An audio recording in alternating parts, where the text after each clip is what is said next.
जय श्री राम भक्तों, जय श्री राधे, ओम नमः शिवाय, जय साईं राम।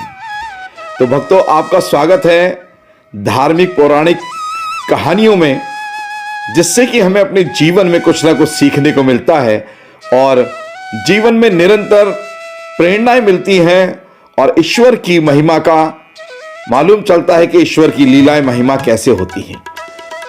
इसी के साथ भक्तों, मैं राम आपको लेके चलता हूं और एक ऐसी कहानी की ओर जो हमारे जीवन में, हमारे सोच में परिवर्तन करती है, हमारे को सोचने पर मजबूर करती है कि ईश्वर की लीलाएं क्या हैं। तो आइए मैं लेके चलता हूं।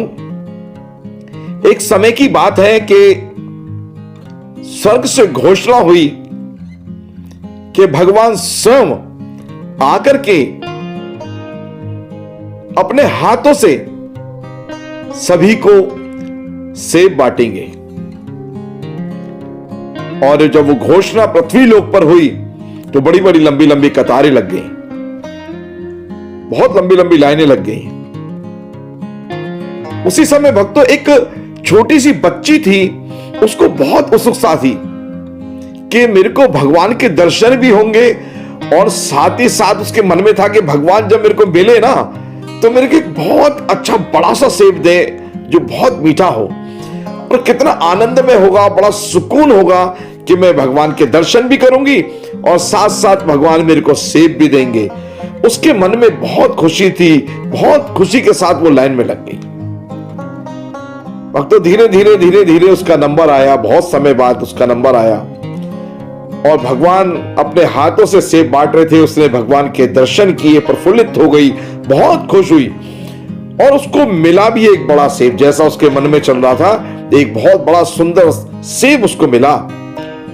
और जैसे ही सेब लेके लाइन से निकली भक्तों, 2 कदम चलते ही उसके हाथ से सेब फिसल गया और जाके कीचड़ में गिर गया।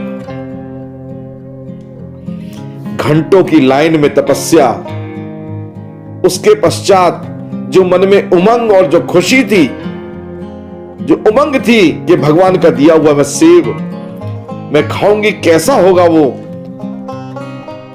वो सब खत्म हो गई।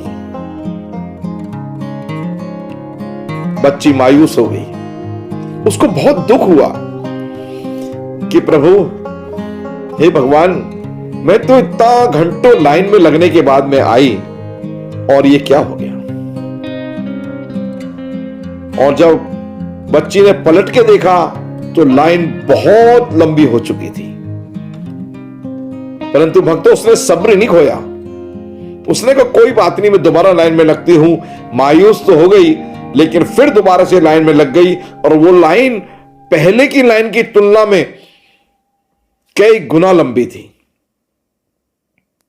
अब धीरे धीरे धीरे धीरे लाइन में चलती गई। उसने देखा कि जिस पात्र से सेब भगवान दे रहे थे, वो धीरे धीरे पात्र खाली होता जा रहा था। अब उसके मन में एक और शंका उत्पन्न हो गई कि कहीं मेरे पहुंचने तक सेब खत्म ना हो जाए। उस बेचारी बच्ची को क्या मालूम कि भगवान के भंडारे कभी खाली नहीं होते हैं, परंतु सब ईश्वर की लीला होती है। धीरे धीरे धीरे धीरे जैसे पहुंची तो उसको सेब मिला और पहले से भी अधिक सुंदर और खूबसूरत सेब मिला। उसने भगवान को धन्यवाद दिया और भगवान उससे बोले कि बेटा, जो तुझे पहले सेब मिला था वो सेब अंदर से आधा गला हुआ था, सड़ा हुआ सेब था, इसलिए वो मैंने तेरे हाथों से गिरवा दिया। वो तेरे खाने योग्य नहीं था, उसको मैंने कीचड़ में गिरवा दिया ताकि तुम सड़ा हुआ सेब ना खाओ।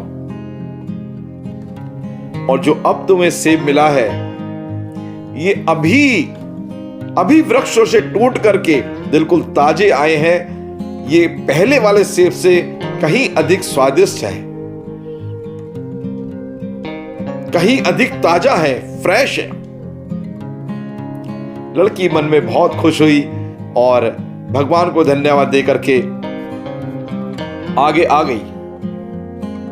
जब उसने सेब खाया तो वाकई ही सेब उसको इतना स्वादिष्ट लगा, भगवान के हाथ का स्पर्श सेब उसको बहुत ही प्यारा लगा, बहुत ही स्वादिष्ट लगा और बहुत खुश हुई, बहुत खुशी, भगवान को धन्यवाद दिया। भक्तों, यही ईश्वर की लीला है। कभी ऐसा हो जाता है कि जो हमारे कार्य हैं उसमें हमें देर तो अधिक लगती है, रुक जाते हैं, हाथ से आई हुई चीज चली जाती है, तो हम ईश्वर को कहने लगते हैं ये क्या हुआ, ये क्या कर दिया ईश्वर। लेकिन कभी भी कोई मां अपने बच्चे को गलत चीज नहीं देती। इसलिए उस परम पिता परमेश्वर जो सभी का रखवाला है, वो ईश्वर अपने बच्चों को उसकी जरूरत के हिसाब से, उसके समय के अनुसार ही फल देता है। जब तक किसी चीज का समय नहीं आता, हमें लगता है कि विलंब हो रहा है, लेकिन पता नहीं ईश्वर ने हमारे नसीब में क्या लिखा होता है, हमारे किस्मत में क्या लिखा होता है, ये तो ईश्वर की लीला ही जानती है। तो हमें केवल समय का ये ना सोचे कि हमें किसी चीज में समय बहुत लग रहा है, विलंब हो सकता है। अपनी श्रद्धा, अपना विश्वास अटूट रखना चाहिए और कदापि विचलित नहीं होना चाहिए, क्योंकि वो ईश्वर हमें देख रहा है। जो हमारे लिए आवश्यक है वही चीज हमें देगा, और जो हमारे लिए आवश्यक नहीं है उसको कभी भी हमें नहीं देगा।